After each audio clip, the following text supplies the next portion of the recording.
تو ہے ہی وہ کہ جو شادی شدہ لوگوں کی ہے، چھڑے رہنے والے، اکیلے رہنے والے، جی طرح طرح کی زندگیاں گزارنے والے، جگہ جگہ نگاہیں اٹھانے والے، جی وہ کیا زندگی ہے؟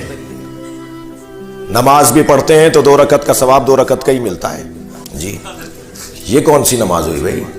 کمال تو یہ ہے کہ 2 رکعت پڑھو تو 70 رکعت ملے۔ اور میرے لیے تو اس وقت خوش قسمتی یہ ہے کہ 80% جوان ہے مجلس میں۔ تو میرے بچوں، میرے جوانوں، شادی سے نہ بھاگو۔ البتہ ممکن ہے کہ کوئی مجھے کہہ دے مولانا میرے ابا کو بتا دیجئے، میں تو تیار ہوں۔ جو شادی کے امیدوار ہیں، اگرچہ شادی کے امیدوار تو بہت سے ہیں، میری مراد جوانوں سے ہے، وہ دوسری شادی کرنے والوں کے لیے دعا نہیں کی میں نے۔ ہاں میں لطیفے بھی نہیں سنا رہا، میں تو سیدھی مجلس پڑھ رہا ہوں۔ ایک مولانا تھے، بہت بزرگ عالم تھے پاکستان کے، انہوں نے 3 شادیاں کی تھیں۔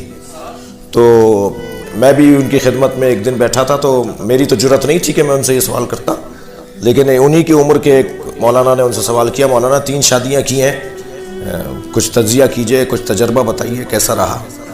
کہنے لگے بھائی 1 سے زیادہ شادیاں 3 لوگ کرتے ہیں، یا انبیاء اور ائمہ کرتے ہیں، اس لیے کہ معصوم ہیں، عدل کریں گے، کسی سے نا انصافی نہیں ہوگی، یا بادشاہ کرتے ہیں جن کے پاس پیسہ بہت ہے، سب کو علیحدہ علیحدہ گھر لے کے دے دیتے ہیں، سب کو علیحدہ علیحدہ سواریاں لے دیتے ہیں، بیگم صاحبات خوش رہتی ہیں، اور یا پاگل کرتے ہیں، اور ہم تیسرے قبیلے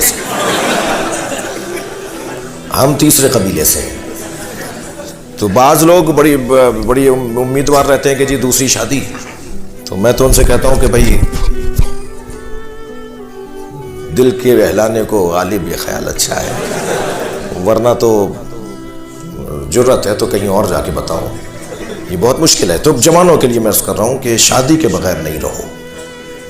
ان کے بڑوں سے بھی ایک جملہ کہوں گا کہ آپ اپنے بچے کو پال رہے تھے نا، اگر اس کا روزگار نہیں ہے، اس کی نوکری نہیں ہے، تو آپ کھلا رہے تھے نا اس کو اپنی تنخواہ میں، تو ایک بیٹی اس کے ساتھ اور لے آئیے، 1 کو نہیں 2 کو کھلا دیجیے گا، اسے گناہ سے تو بچائیے، اسے کسی مبتلا ہونے سے تو بچائیے۔ ممکن ہے میری باتیں بعض لوگ کہیں مولانا ہوائی اور آسمانی باتیں ہیں، فضائی باتیں ہیں، زمینی نہیں ہیں، تو بھائی ہم جب چاہتے ہیں زمین بنا دیتے ہیں، جب چاہتے ہیں آسمان بنا دیتے ہیں۔ فرشتوں نے آ کے حالات خراب نہیں کیے ہیں جو وہ آ کے صحیح کریں گے، ہم نے ہی حالات کو تبدیل کیا ہے، ہم ہی صحیح کریں گے۔ لہٰذا اصل زندگی کی طرف جاؤ۔ اس زندگی کا کیا لطف کہ جس کے اندر تناؤ کھچاؤ ہو اور راتوں کی نیندیں نہ ہو، اور انسان کے دماغ میں تشویش ہو اور الجھنے ہو۔